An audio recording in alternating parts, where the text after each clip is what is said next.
Elliot, je sais que je t'avais validé tes vacances d'hiver, mais finalement ça va être touchy. Attends, touchy de quoi, Belzébuth? Bah tu pars pas, finalement ça m'arrange pas. Ah si, j'ai pris mes billets, j'ai fait les résas de l'appart, donc crois-moi que je vais partir. Elle a craqué ou quoi? Non, je viens de te dire que ça ne m'arrangeait pas. Et moi, je viens de te dire que si tu penses que je vais pas partir, c'est que t'as littéralement pété une durite, ma grande. Écoute, c'est comme ça, voilà, c'est des choses qui arrivent, voilà, c'est comme ça, c'est le game. Arrête d'essayer de parler comme les jeunes, t'es ridicule. Bref, voilà, c'est pour t'informer. Bah moi, je t'informe qu'à cette période, je serai en train de dégommer une fondue à la montagne. Non mais non. Ah si, mais si. Bon, tu vas me péter les pruneaux à chaque fois que t'as pas ce que tu veux ou... Alors écoute-moi bien, Kadhafi, j'ai posé ces vacances il y a déjà plus de 2 mois. Elles ont été validées dans la foulée, donc j'ai directement fait mes réservations d'appartements au ski qui sont non remboursables. Donc je te le dis avec beaucoup de calme et beaucoup de sincérité, c'est important, va chier une galette au chorizo dans des toilettes turques, je partirai à cette période. Je suis ta supérieure, c'est moi qui décide. Mais t'as déjà décidé il y a 2 mois. Et ta décision c'était oui. Bah je reviens sur cette décision. Voilà, et c'est donc à ça que je réponds que tu peux toujours crever. Ouais, écoute, je comprends que... Je t'arrête tout de suite, ce débat n'a pas lieu d'être. Je pars, point. Tu ne pars pas, c'est clair? D'accord. Là tu dis d'accord pour que je ferme ma gueule, mais t'as pas du tout l'intention de pas partir. On se connaît de mieux en mieux, toi et moi, t'as vu ça? Je te ramènerai du génépi. De toute façon, voilà, c'est comme ça, j'en ai parlé avec le directeur et y a pas eu de problème. Ah ouais? Bah je vais aller le voir du coup. Le voir? Pourquoi? Je viens te dire que... Voilà, hein, ta gueule.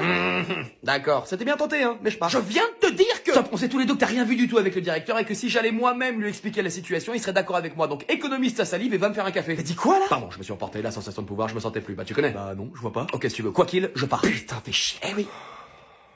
Oh, Jérémy, viens me voir, il faut que je te parle de tes congés. Viens ta grande daronne, je te dis.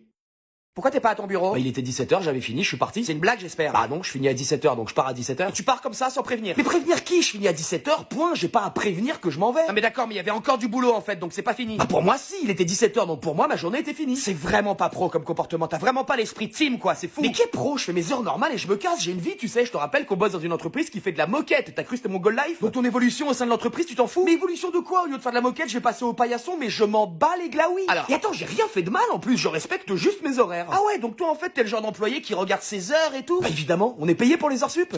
T'es marrant toi. Bah voilà, donc à quelle heure je bosse gratuitement pour toi en fait? C'est pas une question d'argent en fait, mais tu marques des points en restant plus longtemps. Mais des points de quoi? Bon, moi tout ce que je vois c'est que là j'ai besoin de toi et que tu n'es pas là. Est-ce que c'est normal? Bah s'il est 17h passé, ouais c'est normal. Je veux que tu restes au bureau tant que le boulot n'est pas fini. Est-ce que c'est clair? Non. Pardon? Je t'ai dit non. Sur mon contrat il y a marqué que je finis à 17h, donc je finis à 17h. Et s'il y a encore du boulot en fin de journée, c'est peut-être qu'on n'est pas assez nombreux dans la boîte et dans ce cas-là faut embaucher. Fais attention à comment tu me parles par contre. Je te parle très bien, donc reste tranquille. T'as juste pas l'habitude qu'on te réponde, c'est tout. Et je fais comment moi maintenant du coup? Mais tu te démerdes, j'en ai rien à péter moi. Et moi qui voulais te donner la prime ticket resto? Quoi, les 3 tickets resto à 4€ qui se battent en duel là? Si merde, je peux même pas me payer un McDo avec ça. Ah donc tu craches sur les primes maintenant? Mais qui est prime? Eh vas-y, c'est bon, je te laisse. Pourquoi? On parle là? Parce que j'ai plus envie de te parler. Est-ce que tu peux juste relire un document que je vais t'envoyer? Pourquoi vous avez un paquet de feuilles slim sur vous, monsieur? Parce que c'est légal. Pardon? Je vous dis parce que c'est légal. Ok, un petit malin. Elles vous servent à quoi? À rouler du tabac. Mais enfin personne ne roule des cigarettes dans des longues feuilles, monsieur. Ouais, ça c'est vrai. Alors je répète, pourquoi vous avez des feuilles slim sur vous, monsieur? Hein? C'est pour le cannabis? Pour le quoi, Le cannabis, monsieur. Ah oui, du coup, j'avais bien compris. Le cannabis? Vous foutez de moi? Un peu. Pourquoi vous avez ça sur vous, monsieur? Bah, écoutez, moi aussi je vous le répète, parce que c'est légal. Oh putain, il commence à me plaire celui-là. Ouais, c'est que le début. Bon, on reprend depuis le début. Allez, c'est parti. Pourquoi vous avez des feuilles slim sur vous, monsieur? Pour rouler du tabac. En fait, c'est un petit peu l'utilité principale des feuilles à rouler, monsieur l'agent. Et vous roulez pas dans des petites feuilles comme tout le monde? Si, si. Alors pourquoi vous avez des grandes feuilles? Mais Parce que c'est légal, monsieur l'agent, elles sont vendues en tabac, c'est bien pour qu'on les achète, non? Si. Bah voilà, bah du coup je les achète, c'est pour faire marcher l'économie. D'accord, mais moi ce que je veux savoir, c'est ce que vous en faites. Mais j'en ai rien à péter de ce que vous voulez savoir, j'ai commis une infraction, je suis en état d'arrestation? Non. Bon, on est d'accord, donc si j'ai envie de m'acheter des feuilles slim pour me torcher le cul avec, je fais bien ce que je veux, non? Saloperie. Ah oui, bah écoutez, ça, c'est vrai qu'au niveau de l'hypocrisie, là, on a passé un cap. Un cap? Bah interdire le cannabis en France mais vendre tout ce qu'il faut dans les tabacs pour se rouler des joints, je trouve ça un petit peu comique. Ouais. Et ça vous facilite pas la tâche non plus, j'imagine, parce que là, par exemple, on sait tous les deux à quoi elles me servent ces feuilles slim, hein. Le carton est déchiré en forme de carré, en plus, vous vous doutez bien que c'est pas pour mes cours d'art plastique. Mais vous pouvez rien faire, donc je vais gentiment reprendre mes feuilles slim qui m'appartiennent et qui sont légales, hein, et aller les consommer devant Netflix ou FIFA. En vous souhaitant une bonne journée. Je comprends de moins en moins ce pays. Et c'est là que le mec, je lui dis, dégage!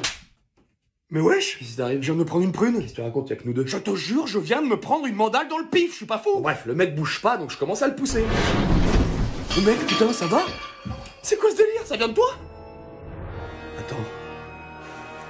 Oh! Hey!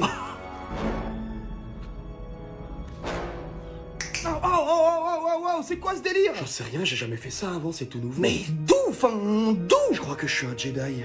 J'ai rêvé de mettre Yoda cette nuit. Arrête de craquer, André. Quand même, attends, imagine-moi juste avec un kimono et un sabre laser et appelle-moi Obi-Wan. On dirait un peu le pouvoir de ton père, tu sais, quand il fait... Ça se trouve, c'est héréditaire. Ah ouais, tiens. Et qui d'autre fait ça? Oh. Eh ouais, Vador. Je suis un putain de fils de Jedi. Ouais, mais non, c'est pas ça. Tu fais chier, merde, tu pètes mon rêve. Donc la magie, ça existe, en fait. Mais comment on va niquer des mères avec ça? Tu peux faire quoi d'autre? Bah attends...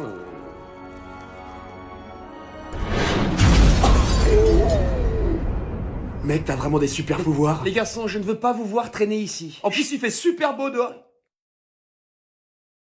C'est toi qui... J'ai l'impression. Attends, on a un super cobaye là, je vais pouvoir me tester sur elle. On se détend, hein, je vais pas vous faire de mal, j'ai juste des super pouvoirs. Ah pardon, attendez. Ça voudrait dire que la science s'est complètement plantée en fait. Ou alors... J'ai la force. Arrête, je te jure, c'est pas Star Wars. Ça ressemble quand même vachement, je suis désolé, attends. Il n'y aura pas de contrôle de maths aujourd'hui. Crève. Bon, fallait le tenter, hein. Bon, je vais m'essayer un petit peu sur vous, ça vous dérange pas? Alors oui, à ce propos, c'est-à-dire que... Vous inquiétez pas, hein, franchement, je maîtrise. Vous venez pas de dire que c'était tout nouveau? Shazam!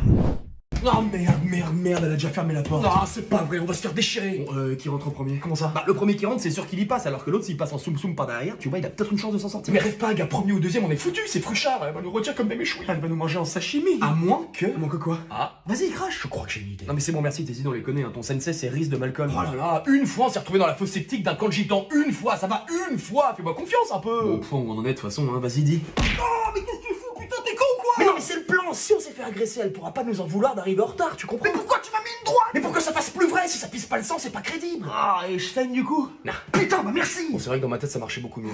Attends, viens voir. Mais pourquoi tu fais ça? Tu vois bien que mon plan, c'était de la merde. Merci, je voulais juste entendre le dire parce que t'avais pas l'air au courant. Ah, ça saigne. Ah, c'est pas vrai. Bon, on fait comment du coup? Il me faut une autre excuse. Là, j'ai pas, là. Tu veux pas qu'on bute ta grand-mère? De quoi? T'es malade? Mais on le fait juste croire. T'as un dessin dans ta famille, t'arrives en pleurant et moi je suis le bon pote qui te laisse pas traverser ça tout seul. Et là, bim, compassion égale échade. Non, personne n'est mort. On va dire qu'on a dû aider une vieille dame à porter ses courses chez elle. Fruchard, elle a 70 piges, elle va forcément se sentir concernée et je te parie même qu'elle nous félicitera. Ah ouais, c'est bon ça, vas-y, on fait ça. Ok, go! Madame, on est vraiment désolé du retard, mais on a dû aider une vieille dame. Dehors, les héros. Et si vous vouliez que ça se voie, il aurait fallu frapper dans l'œil, hein, pas dans le nez. Et d'ailleurs, il y a toutes mes condoléances pour ta grand-mère. Ah, merci. Tu crois que... Ouais, elle les a entendus. Oh putain de bordel de merde. Qu'est-ce qui se passe, monsieur? Il y a un problème? Ils m'ont encore fait péter le réfectoire, ces saloperies de gamins. C'est saloperie de gamin, c'est-à-dire? Bah, la bande de jeunes, là, qui fait régner la loi au lycée. Ah oui, j'en ai entendu parler. Leur chef, il s'appelle Andrea, je crois, un truc comme ça. Pas loin. Comment? Rien. Saloperie de gamin. Depuis le début de l'année, ils foutent un bordel, j'avais jamais vu ça. Et pourtant, je travaillais dans une prison au Mexique, hein, mais ici, c'est un autre niveau. Putain, c'est dégueulasse, il respecte rien. Et comme d'hab, sur qui ça retombe?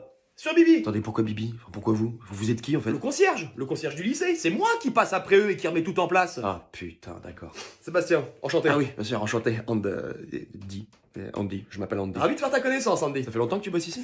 Depuis le début de l'année, j'avais jamais eu autant de boulot. Je vois plus ma femme ni mes gosses, et pour ce qui me paye en plus. Tout ça à cause de cet enculé d'André qui fait tout ce qu'il veut quand il veut, sans se soucier du malheur que ça peut procurer aux autres. Sale gosse. Mais, comment tu l'as déjà rencontré, ce Andrea, là? Non, jamais. Apparemment, ce serait une sorte de légende quasiment impossible à approcher. Je vois. Mais je peux te dire que si je l'avais devant moi, tu sais ce que je lui dirais? Non. Non, t'es trop jeune pour entendre ça. Mais crois-moi que quand je le verrai, j'hésiterai pas à lui dire en face tout ce que je pense de lui. J'imagine. Chienne de vie. Vous fêtez Noël chez vous? Oui, enfin non. Enfin, mes enfants adorent Noël, mais avec le boulot que j'ai, ce que je rentre financièrement... Noël cette année, ça risque d'être bien triste. Tiens. Quoi? Non, qu'est-ce que tu fais, Andy? Je peux pas accepter ça. Prends, s'il te plaît. C'est pour ta famille. Mais il y a combien là-dedans? Un peu plus de 10 000, je crois. Je peux pas. C'est adorable de ta part, mais je peux pas. C'est trop. Je fais pas la manche. C'est un cadeau, Sébastien, s'il te plaît. Prends-les. Mais Prends-les. je sais pas comment te remercier. Crois-moi, t'en as largement déjà assez fait. Oh, et... Merci pour tout. Mais attends, mais t'es qui vraiment, toi, en fait? Les garçons, vous êtes convoqués chez le directeur. Ah bah enfin. On n'y croyait plus. Masha'Allah. C'est à cause de la coiffure de Madame Jambon qu'on a cramé avec de l'essence à briquet ce matin? Non. L'explosion de peinture indélébile dans les toilettes? Non plus. La patinoire dans le gymnase qui a fait péter tous les plans du lycée et ceux des quartiers voisins? Pas que je sache. Ah non, ça y est, je sais, c'est à cause du montage photo qu'on a fait de lui avec Mia Khalifa et Rocco Siffredi et qu'on a diffusé sur les réseaux sociaux. Ah non, ça, il a été plutôt flatté. Alors là, je sèche. Le pénis géant qu'on a tagué sur sa voiture? Non, ça, il l'a pas encore vu, il le verra qu'à 18h. Ah, vous voulez nous répartir dans d'autres classes, c'est ça? Ah, certainement pas, les listes de classes sont inchangeables. Mais quoi alors? Je pense qu'il veut vous récompenser pour quelque chose. Ah non, ça c'est pas possible ça. Vous savez que vous êtes à 2 doigts de faire de nous des criminels, là. Mais non. Rigole avec ta tête de furoncle, rigole, tu vas voir. Moi, je m'en fous, j'y vais pas. C'est pas grave, vous irez à la pause. Là, par exemple, très bon exemple. Dans quel monde on est convoqué chez le directeur et on dit qu'on veut pas y aller maintenant et que ça pose aucun problème? Genre, il s'adapte carrément à nous, en fait, c'est ce que vous êtes en train de dire, en quelque sorte. Mais je vais vriller dans ce bahut. Je trouve aussi que vous poussez le bouchon trop loin, là. Ça fait à peine une semaine que les cons ont repris et on a déjà fait je ne sais combien de conneries qui nous auraient valu une place de choix à Azkaban. Nous sommes très fiers de faire partie des tolérants. Non, mais là, c'est pas de la tolérance, c'est de l'inconscience. C'est un point de vue. Non, c'est pas un point de vue, c'est un fait. Moi, je sens la dépression qui monte, là. Jamais on a été traité de la sorte. C'est décourageant. Mais tu m'étonnes. Ça prouve que ça marche. Ah, ok, oui. Ok. Vous pensez qu'on va abandonner parce que nos conneries n'ont aucun effet? Je n'ai rien dit. Oh, bad move. Ok, vous allez voir. J'ai été étonné de recevoir ton message. Tu te doutes bien que si j'ai fait appel à toi, c'est que j'avais pas d'autre choix. Viens-en, en fait, dépêche-toi, rien que de te regarder, ça me donne des irritations. Tu veux boire un truc? Tu te fous de ma gueule? Parfait, je t'aurais pas fait confiance non plus, on est sur la même longueur d'onde. André, qu'est-ce que je fous là? T'inquiète, c'est juste une alliance temporaire que je te propose, je te rassure, c'est pareil pour moi, rien que de voir ta sale gueule, j'ai la nausée. Tu veux un suppôt? Non, je prends pas dans le cul, par contre, je suis généreux, donc on peut commencer la distribution d'aspirine pour tes irritations. Et ben, on a qu'à se refaire la façade. C'est un jour de chance pour toi, on va enfin travailler ta sale face de quetch. Bah, viens, ma tourtelle twist. Putain, la tourtelle twist, c'est sans alcool, je vais t'enculer. Wow, ça va, oui? On a plus grave à régler là, ce mec c'est un taré, donc asseyez-vous maintenant. Pardon? T'as dit quoi? Enfin, je veux dire, asseyez-vous si vous en avez envie, bien sûr. Hein. Vous êtes beau, jeune, charismatique, vous avez la vie devant vous. Bon, je pense que... Ta gueule. C'est normal. De qui on parle exactement? Rufus. T'as pas le niveau. Alors déjà, je t'emmerde. Ah bah tu vois, là-dessus au moins on est d'accord. Ah, vas-y, c'est bon, il m'a saoulé, c'était une mauvaise idée, on se tire parce que je vais lui casser sa bouche. Je vais rien faire du tout. André, s'il te plaît. C'est pour ça que j'ai besoin de toi, à deux on peut se le faire. Ce mec, c'est pire que ce que vous imaginez. J'ai déjà vu éteindre sa cigarette sur la langue d'un élève juste parce qu'il l'avait regardé de travers. Hier, il a séquestré une classe de seconde en les forçant à écouter du Weshden en boucle de 8h à 18h. Mon Dieu. Ce sera plus jamais les mêmes. Certains d'entre eux ont même perdu goût à la vie. Il paraîtrait qu'après ça, il y en a qui seraient mis à écouter du Matt Pokora. Je sais pas si La t'imagines. La moitié moitié de la classe entend plus rien. Alors oui, il y a comme qui dirait pourri sur place. J'ai pas envie que d'autres élèves soient victimes de ce malade. Alors je te demande de l'aide. Rien que pour ça, ça vaut le coup. Le grand André, qu'on surnomme le fils caché de Lucifer, me demande à moi de l'aide. Tu vois à quel point je suis désespéré. J'accepte.